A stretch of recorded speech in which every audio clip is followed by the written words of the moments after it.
అందరికీ నమస్కారం. నేను మీ గోపాల్ అయ్యంగార్. శ్రీమతే రామానుజాయ నమః. మనం 26వ తారీఖు జనవరి నుంచి 1వ తారీఖు ఫిబ్రవరి వరకు మేషరాశి నుంచి మీనరాశి వరకు వార ఫలాలు ఎలా ఉన్నాయో ఈ రోజు తెలుసుకుందాం. ఈ వారంలో గురుగ్రహం వచ్చేసి వృషభ రాశిలో, అలాగే కుజుడు వక్రంలో వచ్చాడండి, మిథున రాశిలో ఉన్నారు. అలాగే కేతు కన్యా రాశిలో ఉన్నారు. చంద్రుడు వృశ్చికం, ధనుసు, మకరం, కుంభం వరకు ప్రయాణిస్తున్నారు. అలాగే రవి, బుధ గ్రహాలు మనకి మకర రాశిలో ఉన్నారు. శని, శుక్ర గ్రహాలు కుంభరాశిలో ఉండడం జరిగింది. అలాగే రాహు కుంభరాశిలోకి వెళ్తున్నారు. శుక్రుడు 29వ తారీఖు మీనరాశిలోకి ప్రవేశించడం జరుగుతుందన్నమాట. దీన్ని బట్టి మన రాశులకు ఎలా ఉందో ఈరోజు తెలుసుకుందాం. ముఖ్యంగా మనం అందరం కూడా ప్రతిసారి కూడా ఒట్టి వారఫలం తెలుసుకోవటం, మన మంత్రాలు అవి ఏ పూజలు చేయాలనేది కాకుండా, రత్నాలు అవి కాకుండా, చాలా ఇంపార్టెంట్ విషయం ఏంటంటే ఒక్కొక్క గ్రహం యొక్క ప్రత్యేకత కూడా తెలుసుకోవటం ఎంతైనా మంచిది. బుధ గ్రహం ఈసారి అన్ని రాశులకు కూడా మారడం వల్ల ఎలాంటి ఫలితాలు వస్తాయి, ఎవరు ఈ బుధ గ్రహం ఎవరు అని కానీ మనం ఆలోచిస్తే, మన ఆధ్యాత్మికటువంటి విషయంలో కానీ, శాస్త్రపరంగా కానివ్వండి, జ్యోతిష శాస్త్రంలో కూడా ఎక్కడా ఎవ్వరూ చెప్పలేని అనేక రహస్యాలు చెప్పబడ్డాయి. బుధగ్రహము చంద్రగ్రహం యొక్క సంతానం అంట, చంద్రుడి యొక్క కొడుకంట బుధుడు. ఎంతో చెప్పడానికి వినడానికి ఆశ్చర్యంగా ఉంటుంది. ఏదైనా ప్లానెట్కి ఇంకో ప్లానెట్ పుట్టడం ఏమిటి అని ఏమన్నా, సైంటిఫిక్గా కూడా దీనికి ఎక్కడా ఆధారాలు లేవు. సైంటిఫిక్గా ఎవరు కూడా దాన్ని యాక్సెప్ట్ చేయరు. కానీ మన యొక్క పురాణాల్లో బుధుడు ఎవరు అంటే చంద్రుడి యొక్క సంతానము అంటారు. ఇందులో సైంటిఫిక్గా అంటే మనం లాజిక్గా కూడా అద్భుతంగా ఒక మాట చెప్పొచ్చు. చంద్రుడు అంటే మనస్సు, బుధుడు అంటే బుద్ధి. చంద్రుడి నుంచి మనకి మనస్సు నుంచి, ఆలోచన నుంచి బుద్ధి అనేది ఒకటి ఏర్పడుతుంది. కామన్ సెన్స్ అంటాం దాన్ని. నువ్వు బుద్ధి వాడవయ్యా అంటారు. అంటే నువ్వు మనసు వాడుతున్నావు. మనసు వాడకు. మనసుకి ఏం తెలుసు?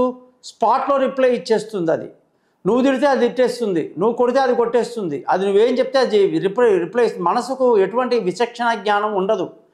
కానీ మనస్సు నుంచి పుట్టినటువంటి బుద్ధికి వికాసం ఉంటుంది, ఆలోచన విధానం ఉంటుంది. ఏది తప్పు, ఏది ఒప్పు, ఏది మాట్లాడాలి, ఏది మాట్లాడొద్దు అని చెప్పేదే బుద్ధి అన్నమాట. అందుకే మీకు బుద్ధి లేదా అంటే చాలామంది చాలా తప్పుగా అనుకుంటారు. అందుకే చంద్రుడు అంటే మనసు నుంచి బుద్ధి ఏర్పడింది, బుధుడు ఏర్పడ్డాడు అని చెప్పి ఒక లాజిక్ చెప్పాలి. ఇలాగే చంద్రుడు చదువు కోసం బృహస్పతి దగ్గరికి, చదువుకోవడానికి దేవతల గురువు దగ్గర బృహస్పతి దగ్గరికి వెళ్తే, ఆయన చదువు చెబుతున్నప్పుడు ఆయన ఆశ్రమంలో ఉంటూ బృహస్పతి యొక్క భార్య తార అనే స్త్రీ ఉంటుంది. ఆవిడ దేవకన్య.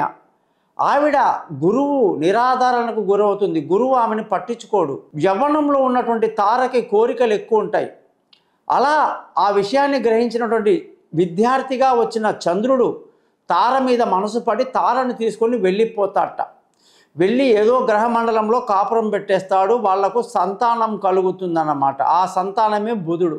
ఎప్పుడైతే బృహస్పతి ఈ విషయం తెలుసుకొని వెంటనే మహావిష్ణువుని వెళ్ళి తన ప్రాబ్లం చెప్పుకుంటే, మహావిష్ణువు వెంటనే విషయం తెలుసుకొని చంద్రుడిని తారని పిలిపించి ఇద్దరికి బుద్ధిమతులు చెప్పి, దేవతలు కాబట్టి భావి వరసలు ఉండవు కాబట్టి తారని బృహస్పతి దగ్గర పంపించేసి చంద్రుడిని మందలించి పంపిస్తే, ఆయన చేతిలో ఉన్న కొడుకుని విష్ణువు కాళ్ళ దగ్గర పెట్టి వెళ్ళిపోతాట. అతనే బుధుడు.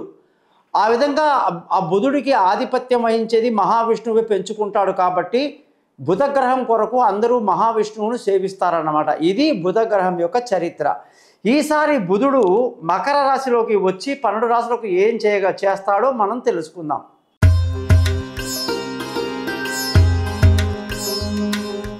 అందరికీ నమస్కారం.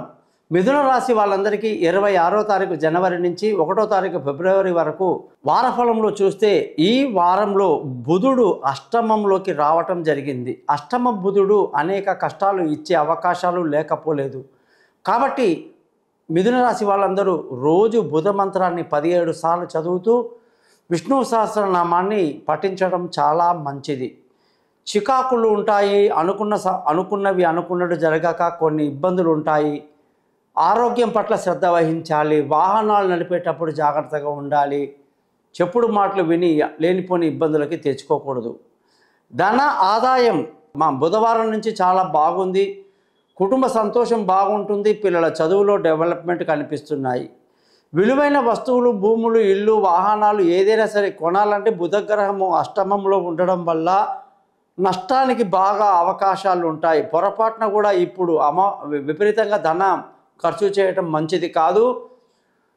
ఈ వారం గోచారం బాలేదని చెప్పి మీరు ఏ పని మానేయాల్సిన అవసరం లేదు. మీ జాతకంగానే చూసుకుంటే అందులో గ్రహస్థితులు బాగుంటే మనం పరిహారాలు ఏం చేస్తే మంచిదో నేను మీకు తెలియజేస్తాను. తల్లి ఆరోగ్యం పట్ల చాలా శ్రద్ధ వహించాల్సి ఉంటుంది. విలువైన వస్తువులు, వాహనాలు కొనడానికి మంచిది కాదు. బంధువుల, స్నేహితుల సహాయ సహకారాలు పెద్దగా లభించదు. ఆరోగ్యం పట్ల శ్రద్ధ వహించాల్సి ఉంటుంది. శత్రువుల మీద ఒక కన్నేసి ఉంచాలి. రుణ బాధల నుంచి బయటపడడానికి ఆలోచించాలి. పిల్లల చదువులు, వాళ్ళ విదేశీయానాలు, దూర ప్రయాణాలు అన్నీ అద్భుతంగా ఉన్నాయి. తెలివైన నిర్ణయాలే తీసుకుంటారు, ఇబ్బంది లేదు. భార్యాభర్తల మధ్య చక్కటి సయోధ్య కలిగి ఉండాలంటే గురుగ్రహం యొక్క మంత్రాన్ని రోజు 16 సార్లు చదువుకోవటం ఈ రాశి వాళ్ళకి ఎంతో మంచిది. పెళ్ళి కాని వాళ్లకు కొంత సమయం పడుతుంది. దూరంగా ఉన్న వాళ్ళు కలుసుకోవడానికి కొంత టైం పడుతుంది. ఈ రాశి వాళ్ళందరికీ కూడా పార్ట్నర్షిప్లో ఇప్పుడు దెబ్బ పడుతుంది. ప్రేమికులకు అంత అనుకూలంగా లేదని చెప్పాలి. అదృష్టం చూసుకుంటే ఈ వారం అంతా కూడా ఈ రాశి వాళ్ళకి మంచి అదృష్టం ఉంది. తండ్రి పెద్దల యొక్క ఆశీస్సులు బాగుంటాయి. ధర్మ మార్గాన్ని అనుసరిస్తారు, అదృష్టవంతులు అవుతారు. ఉద్యోగంలో ఈ వారం అంతా కూడా బాగా శ్రమించాల్సి ఉంటుంది. ఉద్యోగాలు మారడానికి ఇది అనుకూలమైన సమయం కాదు. కొత్త ఉద్యోగంలో అన్వేషణ ఇప్పుడు పనికిరాదు, కొన్ని రోజులు ఆగాల్సి ఉంటుంది. వ్యాపారపరంగా మంచి లాభాలు కనిపిస్తున్నాయి. వ్యాపారంలో లాభాలతో బాగా ఆనందాన్ని కలిగి ఉంటారు. ఖర్చుల విషయానికి వస్తే అధికంగా ఖర్చులు ఉంటాయి. ఈ రాశి వాళ్ళు బుధమంత్రాన్ని రోజు 17 సార్లు చదవడం, విష్ణు సహస్రనామాన్ని పారాయణం చేయటం, మరకతము అనే రాయిని చిటికెన వేలికి ధరించి ఆ యొక్క బుధమంత్రం పద్ధతులని చెప్తాం. బుధవారం రోజు ఏం చేయాలో తెలియజేస్తాను. మీ జాతకం మొత్తం 15 నిమిషాలు మీకు రికార్డ్ చేయించి 50 పేజీల జాతకాన్ని PDF చేసి మెయిల్ చేయడం జరుగుతుంది. మీకు ఎటువంటి సమస్యలు ఉన్నా, ఎటువంటి ప్రాబ్లమ్స్ ఉన్నా వాటికి పరిహారాలు అనేది జ్యోతిష శాస్త్రంలో ఖచ్చితంగా ఉంటుంది. అది ఏ సమస్య ఉన్నా సరే మీరు చాలా ఫ్రీగా మాతో డిస్కస్ చేయొచ్చు.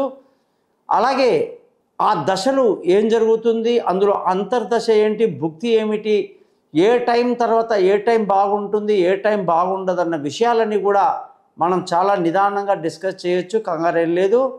తప్పకుండా మీరందరూ ఈ యూట్యూబ్ ఛానల్ని సబ్స్క్రైబ్ చేస్తారని, జాతకం వరకు నన్ను కాంటాక్ట్ చేస్తారని ఆశిస్తూ సెలవు తీసుకుంటున్నాను. నమస్కారం. గోపాల్ అయ్యంగార్.